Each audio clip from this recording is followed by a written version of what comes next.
नमस्ते साथीहरू। Dividend announcement update 2077-78 अन्तर्गत स्वावलम्बन लघु वित्तले घोषणा गरेको छ लाभांश।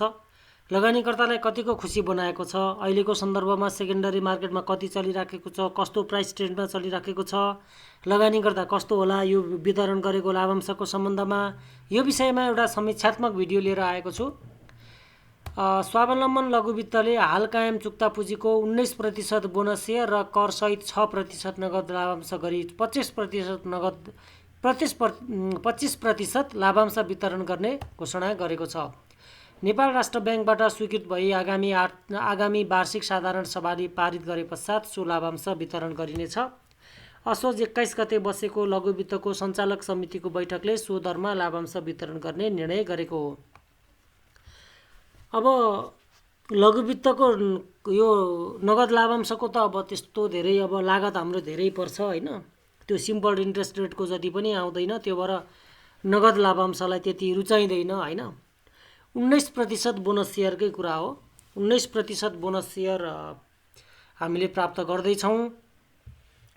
सेकेन्डरी मार्केटमा अहिले यसको चलिराखेको छ। 6%ले मूल्य बढेको थियो अस्ति बुधबार।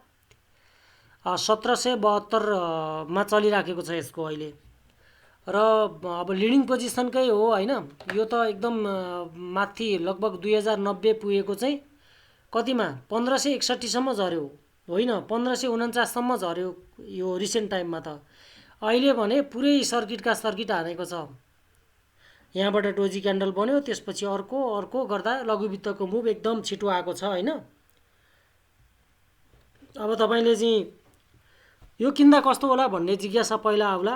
किन्दा राम्रै हुन्छ। फोर्थ क्वार्टरको रिपोर्ट अनुसार फन्डामेन्टल एकदम राम्रो, अनि पी रेसियो त अहिलेको रेटमा पनि 26 छ। 26 त तपाईको धेरै कमर्सियल ब्याङ्क र